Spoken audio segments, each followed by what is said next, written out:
ಸಿದ್ದಾಪುರ ಪಟ್ಟಣದಲ್ಲಿ ಶುಕ್ರವಾರ ಸುದ್ದಿಗೋಷ್ಠಿಯಲ್ಲಿ ಮಾತನಾಡಿದ ಸಂಸ್ಥಾನ ತರಳಿಮಠ ಟ್ರಸ್ಟ್ ಅಧ್ಯಕ್ಷ ಎನ್.ಡಿ. ನಾಯ್ಕ್, ಶ್ರೀ ಸಂಸ್ಥಾನ ತರಳಿಮಠದಲ್ಲಿ ಪ್ರತಿಷ್ಠಾಪನೆಗೊಳ್ಳಲಿರುವ ಶಿವಲಿಂಗ ಮತ್ತು ನಂದಿ ವಿಗ್ರಹಗಳನ್ನು ಕಾರ್ಕಳದಲ್ಲಿ ಸಿದ್ಧಪಡಿಸಿದ್ದು, ಜನವರಿ 20ರಂದು ಮೂರ್ತಿಗಳನ್ನು ಮಠಕ್ಕೆ ಮೆರವಣಿಗೆಯೊಂದಿಗೆ ಒಯ್ಯಲಾಗುತ್ತದೆ. ಮೆರವಣಿಗೆಗೆ ಭಕ್ತರು ಹೆಚ್ಚಿನ ಸಂಖ್ಯೆಯಲ್ಲಿ ಆಗಮಿಸಿ ಯಶಸ್ವಿಗೊಳಿಸುವಂತೆ ಮನವಿ ಮಾಡಿದರು.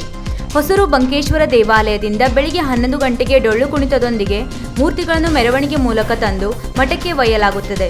ಮೆರವಣಿಗೆಯು ಪಟ್ಟಣದ ಮುಖ್ಯ ರಸ್ತೆಯಲ್ಲಿ ಸಂಚರಿಸಲಿದೆ ಎಂದರು.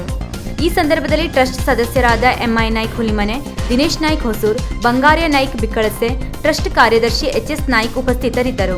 20ನೇ ತಾರೀಕಿಗೆ ಶ್ರೀ ಯೋಗೇಂದ್ರ ಸ್ವಾಮಿಗಳು ಕೂಡ ಮಠಕ್ಕೆ ಬರ್ತಾರೆ. ಅದೇ ಹೊತ್ತಿನಲ್ಲಿ ಕಾರ್ಕಳದಿಂದ ಈಗಾಗಲೇ ಸಿದ್ಧಪಡಿಸಿದಂಥ ಈಶ್ವರ ಲಿಂಗ ಈ ಈಶ್ವರ ಲಿಂಗವನ್ನು ಮತ್ತು ನಂದಿ ಮೂರ್ತಿಗಳನ್ನು ನಾವು ಒಂದು ವೇಳೆಗೆ ಮೆರವಣಿಗೆ ಮುಖಾಂತರ ಮಠಕ್ಕೆ ಹೋಗ್ತೇವೆ. ಅದನ್ನು ಸಿದ್ದಾಪುರ ಟೌನ್ದಲ್ಲಿ ಹಾದು ತರಳಿ ಮಠಕ್ಕೆ ಒಯ್ಯುವಂಥ ಯೋಜನೆ. ಪ್ರಭುಗಳೇ, ನಮ್ಮ ಚಾನಲ್ ಅನ್ನು ಸಬ್ಸ್ಕ್ರೈಬ್ ಮಾಡಿ, ಶೇರ್ ಮಾಡಿ, ಪ್ರೋತ್ಸಾಹಿಸಿ.